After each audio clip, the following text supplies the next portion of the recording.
اللهم صل وسلم وبارك على سيدنا محمد وعلى اله واصحابه اجمعين. ازيكم يا حبايبي؟ عاملين ايه؟ يا رب تكونوا بخير.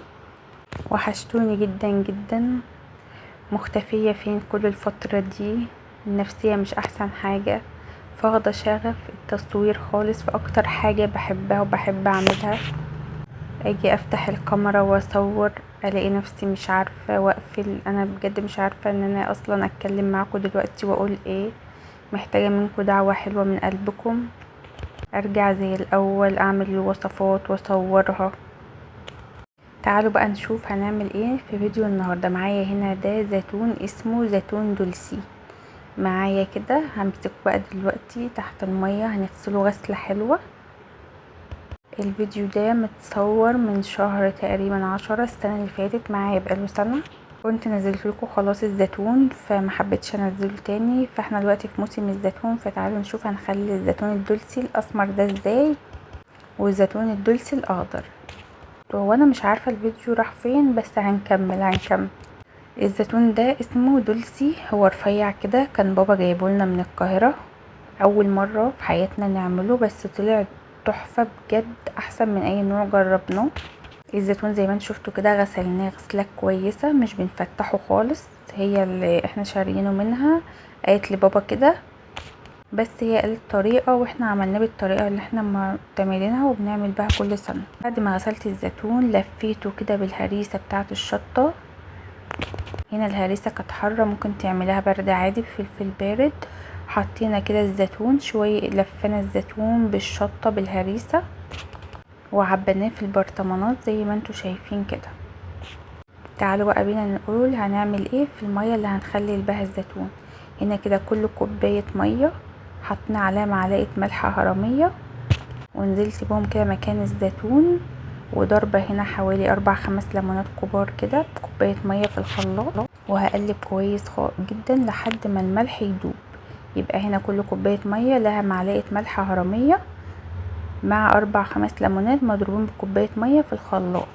هسقي بقى الليمون بالمج كده، هنزل كل بقى الخلطة دي على الزيتون، وهقفل الوش كده بشرايح ليمون. ما شاء الله اللهم بارك. شوفوا لي بقى جمال الالوان هنا كده. بقى قفلنا عليه وهيقعد حوالي من 4-5 شهور على ما يبقى اتخلل معانا كويس جدا. الفيديو ده هينزل لكم النهارده 12/8/2026. انا لسه الزيتون عندي ومصوره لكم، مفيش واحده حرفيا استوت ولا باظت ولا الهوا. طب الزيتون الاسمر عملناه ازاي؟ حطينا عليه ميه وملح ومعلقتين 2 خل على البرطمان اللي انتوا شايفينه ده. كل برطمان واخد 3 كيلو زيتون.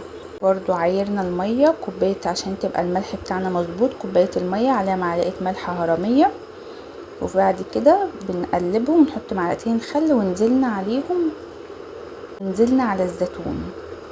الزيتون ده معمول يوم 28/10/2025. تعالوا بقى شوفولي النهاردة 12/8، شوفولي الزيتون لسه عامل ازاي.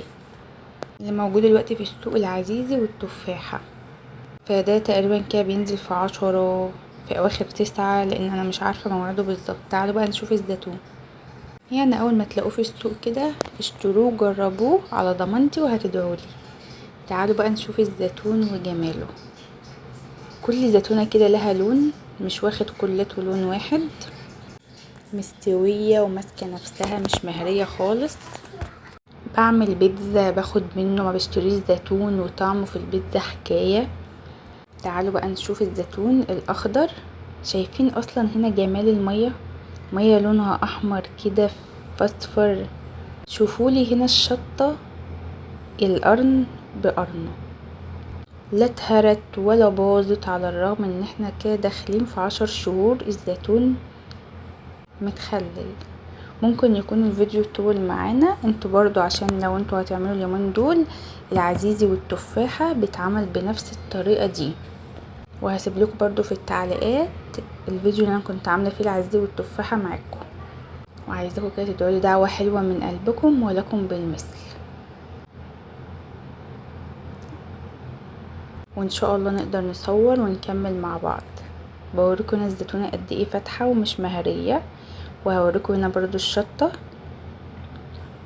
يلا بقى اشوفكم في فيديو جديد على خير مع مطبخ سومة، ودعوة حلوة من قلبكم ولكم بالمثل.